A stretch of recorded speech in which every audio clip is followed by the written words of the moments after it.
grouping.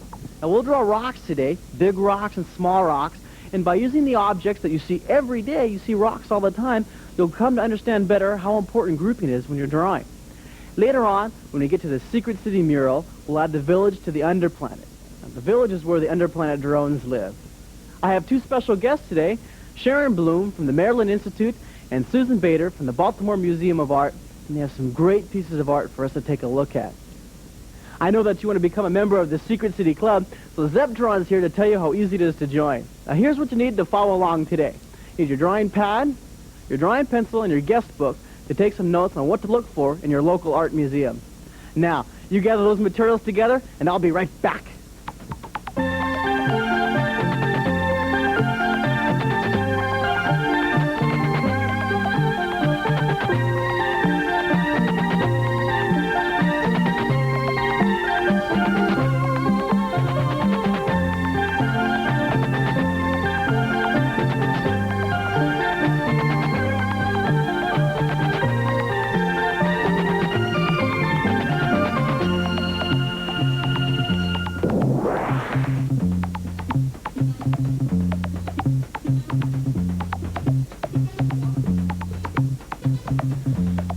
So you're all energized, right? And you're ready to blast across this piece of paper and conquer that flat surface, right? You're all energized and you're in a good mood. We're going to draw in 3D today. We'll use all the 7 magic words, but we'll use grouping, that special art word. Now, if you ever walk through a field or through a forest, you notice grouping just out of nature. Nature's a very good example of all these art words. You see rocks grouped together, you see tufts of grass, you see trees grouped together, even the insects out in the fields are grouped together. So today, we're going to draw some rocks grouped together. We'll start, let me see here on the piece of paper. You have your paper in front of you, and you have your hands, and you're loosened up. We'll draw the first rock right here. Just draw a shape. Now, it doesn't have to be exactly like my rock, because all rocks are different. All rocks are unique, and they have their own special shapes about them. And you can create any design you want for your rocks. Now, I'm going to use one rock in front and place this other rock a little further back in the distance, right back here. And later on, we'll get into the shading part of it. And then I'll put one even smaller rock back here. See, I'm grouping them together. I have like a father rock, and then here's the mother rock over here, and then little baby rock scattered around. Now, see, the reason rocks are grouped together a lot of time is because over the time, nature breaks these rocks down, and the big rock protects the smaller rocks from being scattered around by the animals and by the creatures that walk by. See, the creatures are forced to walk around these groups of rocks, so the smaller rocks aren't scattered. If during a rainstorm or during lightning or something, some of the rocks get scattered into a pathway, I'll draw a pathway here, those little rocks get scattered out, and they get crushed down smaller. But these big rocks protect the smaller rocks. Now, there's one group. Now, grouping is important, so you can clump these together, and I'll clump another little group over here of rocks. Start right here. Draw another interesting shape. Leave a little edge over here, and I'll overlap another part of this rock. See, I'm using those art words a lot, too. Those special magic drawing words. You know what those are, right? See, I'm using overlapping right here. Using surfaces near rocks lower in the paper. And I'll use shading in just a second, but I want to make this path wind back even further into the distance. Back here, it's really tiny as it gets further away from you. I'll draw another small clump of rocks over next to this twist in the path. Grouping really helps spice up your drawings. You know, all these art words, they make your drawing a little more flavorful to your eye. See, drawing is the music to your eye. It's like drawing some desserts for your eye to look at. Now, there's a little group there, and then I'll make another group over here.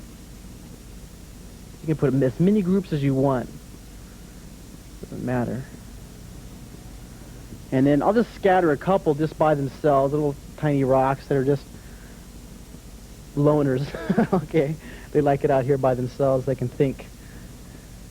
There we go. Now comes the fun part. I get to start adding some shading. I'll say the sunlight's coming from this area. There's my Mr. Sun up here. I'll put some sunglasses on the sun. Okay, it's a real bright day. Even the sun has sunglasses. You can put sunglasses on your sun if you want to. Now the sun's coming down. It's the right side, so it's very dark over here. Commander Mark. Zeptron, how are you today? I have brought a family of rocks for you to look at. You came to spice up my drawings with rocks, huh? It sounds like a menu or some kind of plan to follow to make a meal. Well, it's not really menu. It's these special art words that help enhance your drawing. So you have control of the drawing with the 7 magic words, and these words like grouping or like taper I talked about, grouping here, spices up the drawings and it makes the drawing a little more interesting to look at. Now you brought a group of rocks there just naturally. You got a group together. You got 3. I have 3 rocks here. I have about 7 rocks here. Then I have about 6 or 7 back here. Little clumps, little groups. Makes it a little more interesting to look at. Does it work? Is it more interesting to look at? I find it very interesting. It spices up your drawing. Now, I'm just going to do something here. I'm going to add some, what's it called when I color in the left side of one of the drawings? You're going to shade, Commander. That's perfect. I'm going to add shading here. Really dark on the left side. Did you know we have some special guests from the museum here today? Yes, Commander. I'm hoping to visit them fairly soon. I can't wait. That sounds really fascinating, some of the things they're going to show us. I'm going to use my finger and blend this across. Commander Mark, I'm going to go and spice up my personal drawing. See you later, Zeptron. And the shading is important. Of course, I like getting into my drawing and blending it across right here. Grouping. You want to use that with your drawings. You can use it when you're drawing bridges in your secret city. Draw a group of bridges or a group of creatures or a group of chimneys on the buildings or a group of windows or a group of roadways. You can use grouping with anything, even automobiles or spacecraft or a group of planets out in the distance, a group of stars. See? Solar systems are natural groups. Little galaxies. Did you know there are lots of galaxies, little groups of stars and planets? Just like these rocks are clumped together in small little groups. Another good group is little tufts of grass. There's a little tuft right there, and here's a tuft of grass here. Little group, see? And then I'll put a little group down next to this rock. Of course, I'm using that magic drawing word, which is size. This grass is a little bit bigger than the grass back here in the background. See? I'll darken in this rock so you can see it. Have to shade these over here. I almost forgot. Are you keeping up with me? Right? You have your pencil sharp. You're using grouping to get some more ideas in your drawing, get some more control over this flat piece of paper, and really draw some interesting 3-dimensional drawings. Put some more grass tufts here. If you wanted to, you know what you can do? You can draw some trees, little groups of trees, or groups of people walking down along the trail. Anything you want to add to your drawing using grouping. Try to concentrate on grouping today to get an idea of what that really means and how it helps your drawings. Little group of grass there, grass there.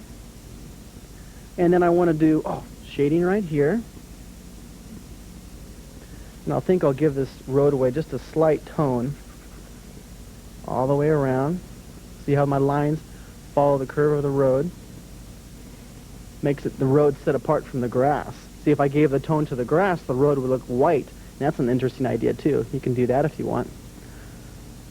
Make the road winding back into the distance. You can use the side of your pencil for that kind of stuff. I'll make this winding down right here in the front. And I'll put another grass tuft here. So you can be real loose and sketchy with these little tufts of grass. Add some foreground. Okay. That about does it for grouping today. Draw, draw, draw. Practice your drawings 30 minutes a day, right? Get all revved up before you draw. Make sure your pencils are sharp. And the special word to keep in your mind, the special art word, is grouping.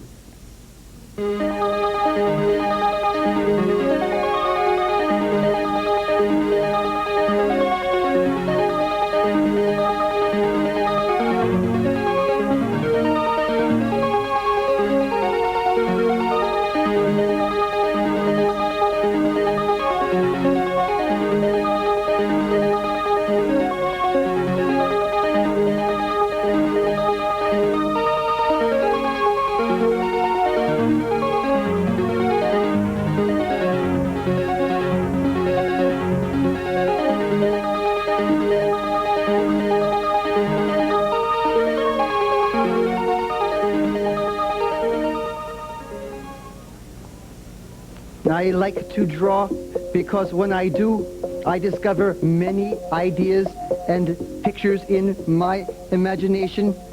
I like to draw roller coasters or roller skates. I like to draw rowboats or a row house. I even like to draw a role model like Commander Mark. Are you a member of his drawing club? If not, you should join. All you need to do is send a picture to the commander. This week's activity is a picture of a drone for the under planet. Here is a picture that has been sent to us by Cindy Khan, club member. It is a drone. Notice the funny wings and the funny hair. Send your drone drawing to Secret City Club, Post Office Box 444, Moraga, California, 94556, the United States of America, planet Earth, the universe.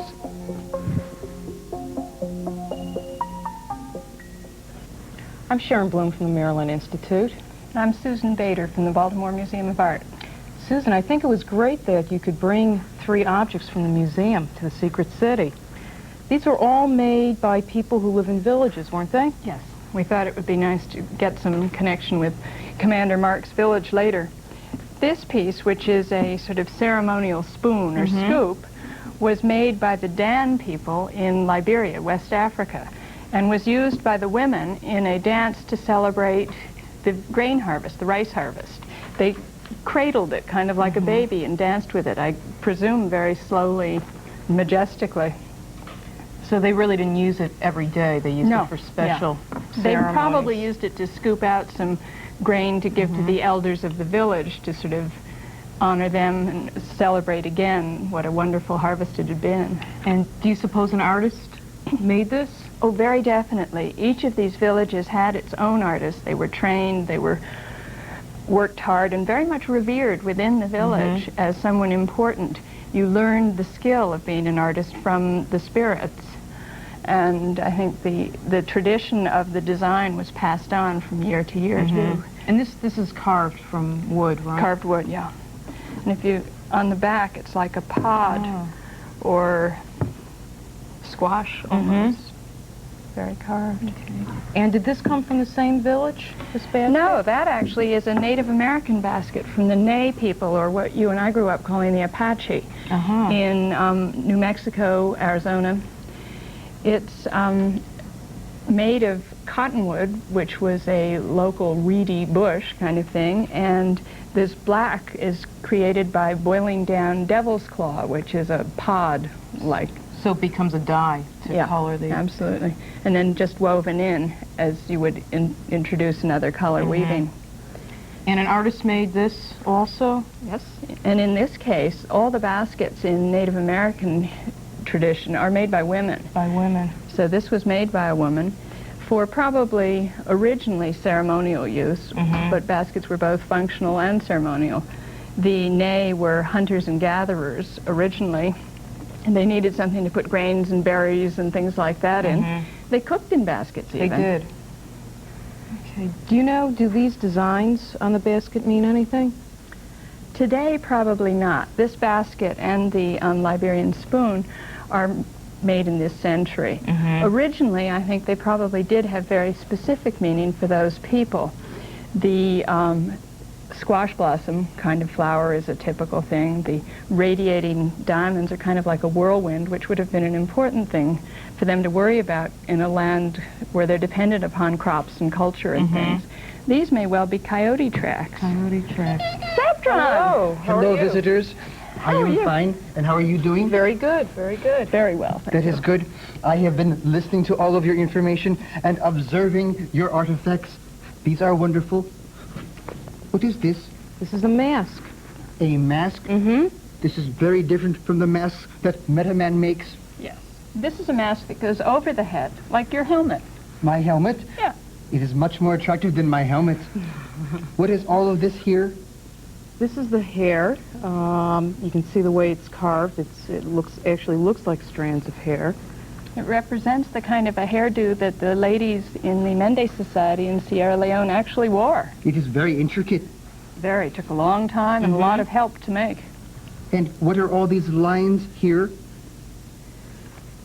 These lines on the back, these are actually to show rippling water, aren't they, Susan? Yes, Nowo, who was the ancestral spirit associated with this mask, was the guide, kind of the young girls who were joining the responsible adults of the society. And as she brought them back into the village from the bush where they'd been for their initiation, she bridges the world between the spirit world, which is where you learn all the things that are part and parcel of being your culture, and the real world. And spirits pass through water, and the ripples are the same. This is very nice. And these holes on the very bottom of the helmet, These holes were opening for raffia. raffia. Raffia is a straw, and it was actually part of the ceremonial gown, wasn't it? Yeah, the whole figure would be covered from top to bottom in black raffia. That would be a very good disguise. Fabulous. It would be. Guys. And then what would they do? Then when they would get back into the village, they would dance. Dance? Would they do like rock and roll? A little, maybe a little slower. The music might be a little different, but it was a very long dance. They danced for hours in a glorious ceremony with music and singing and chanting. I like ceremonies. I like ceremonies like my birthday. Oh, yeah. Maybe you could have a dance like this at your next birthday party. That is a wonderful idea. And what is this made out of? This is made out of wood, and you can actually see here, because this is old, where the wood has cracked, because it's dried out. That's why things are put into museums to be saved? That's right. Well, I would like to learn more about all these artifacts and more artifacts. Can I visit you at your museum? Oh, please do. We And have at lots. your college? Absolutely. I would like that to learn more. I have some really radical drawings I want to share with you today in the Secret City Gallery. Now, these are some kids who really conquered that flat piece of paper and drew three-dimensional drawing by using the 7 magic words and all these special art words. Let's see how grouping's used in these drawings right here. Now, this is Marnie's drawing. Take a look at this. Secret City number 1. She has it labeled up on top. Do you see grouping? She grouped the cities together, one on the left of the highway and one to the right of the highway. Beautiful drawing, shading for shortening surface size, overlapping. Every element of drawing that we talked about is here in this drawing. Isn't that beautiful? Let me show you another drawing. Now, this is a practice exercise that Keith Cook did. Now, Keith Cook, he was 7 years old, 2nd grade, and he stacked up all these simple tables. He grouped 2 stacks together. He used grouping a little bit there. But this is just an exercise that he wanted to practice a little bit his drawing skill and see if he can improve his secret cities by learning this alignment a little bit better. Now, see the shading? Look at that. Left side all the way down. Good job, Keith. I like this idea for practicing. You might want to try it sometime when you get a chance. Let's look at another drawing here. Look at this. This is a spaceport. This is done by Marvin. Look at the satellite on the outside. He grouped the galaxies up there next to planet Saturn, and also a beautiful city that's grouped down toward the bottom, and even has a little blob on the left side saying, "Help!"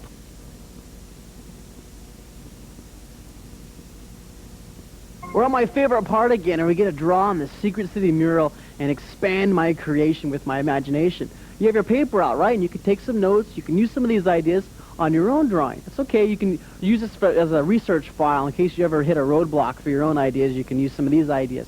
Now, what I want to do today is add a little village. These guests we had today from the museum gave me an idea to build some kind of inhabitant for my little underplanet drones down here. These furry little creatures, aren't they cute? Well, we'll make a little, say, grass huts back here in the distance. So we'll do a group of them since we're talking about grouping. And since people tend to group together, too, in nature, just like rocks and trees, I'll put a group of houses. You see, I already started the 2 houses back in the background. You like this idea of a grass round little, like almost a cotton ball on top here. This is the room where the drone lives, and there's a window right there you can look out of. And I'll draw another window on this little grass tuft. And then I'll finish the grass roof, the thatched roof that hangs down. This is kind of like those ancient houses that people used to live in. Now, the way I'm getting this idea, this texture across, is by just dashes and dots and slashes on my pen. You can use the same thing with your pencil. You don't always have to draw straight, dark lines. You can just put dashes and dots like I'm doing to represent soft grass and straw on the side of a building, or dots for bricks or stone. Anything you want to do on the side of your building is okay, and you don't always have to use the same line to represent that material. You can experiment with your pen. It's a great experimenting tool. See how I'm getting the idea of these little domed huts right here.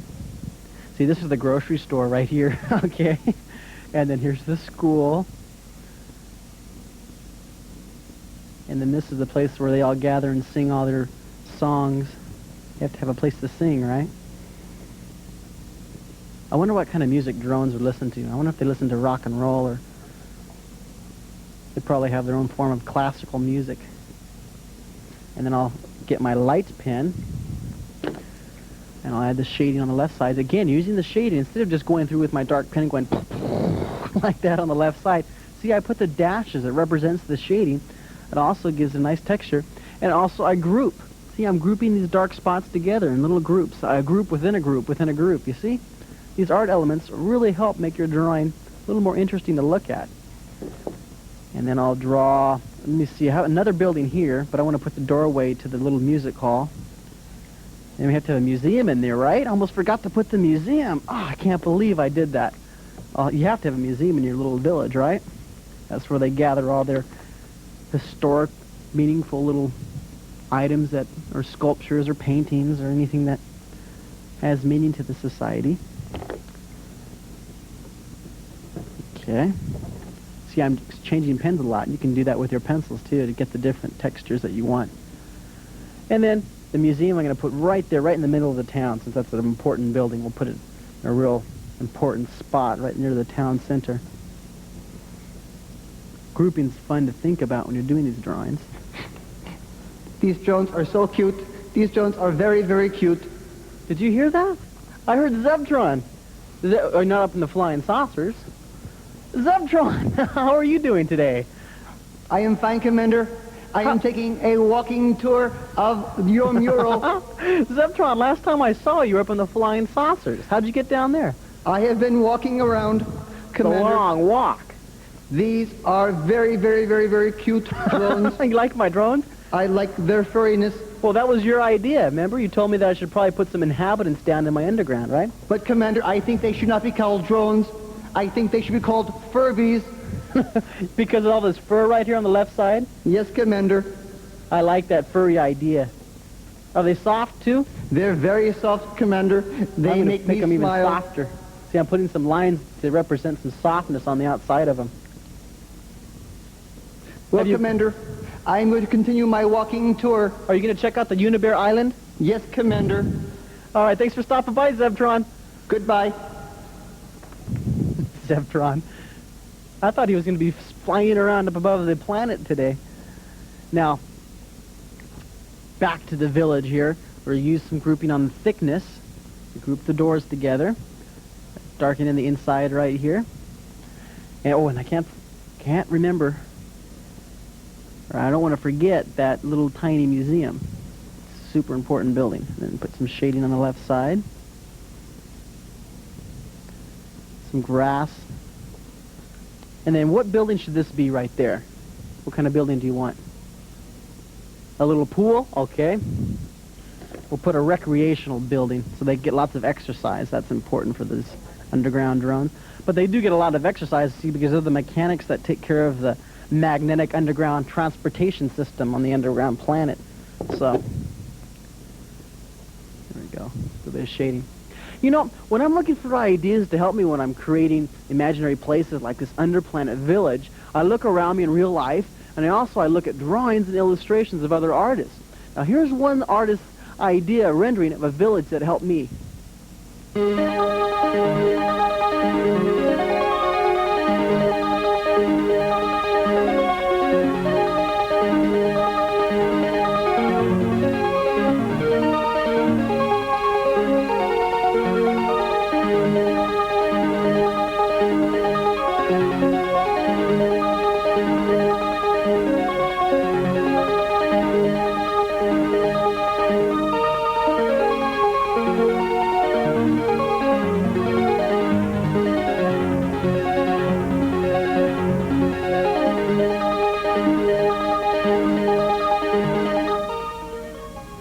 If you have an art museum in your local town, why don't you go and visit it and look at all those drawings. There's some neat ideas.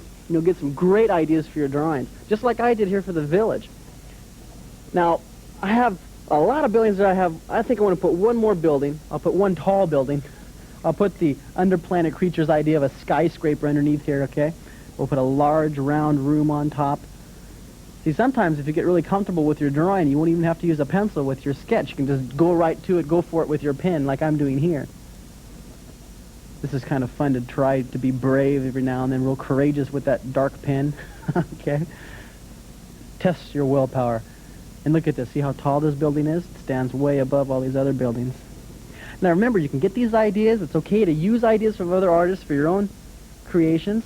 You can take them and you can change these ideas to fit your own imagination, your own creative creation that you're doing. Now put the grass hanging down the side right here. See, there's the little underplanet Furbies. I like that idea of Furbies. Now, you can draw your own Furbies in your underplanet ground, create your drawings, draw, stay in a positive attitude, and I'll see you next time.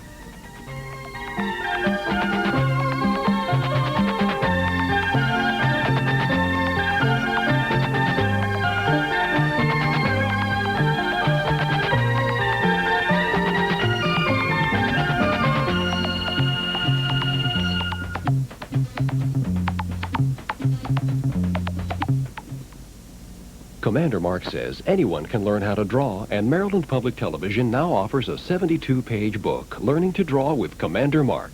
It's full of drawings and illustrations of the 7 magic words, the 22 special art words, and tells how to start a local Secret City drawing club. The kit also has 3 non-toxic Commander markers, a Secret City drawing pad, drawing pencil, Commander Eradicator, and official Secret City Club membership card. Send $11.95 check or money order payable to Secret City Kit, Post Office Box 444, Moraga, California 94556. California residents add 6% sales tax. Allow 4 to 6 weeks for delivery.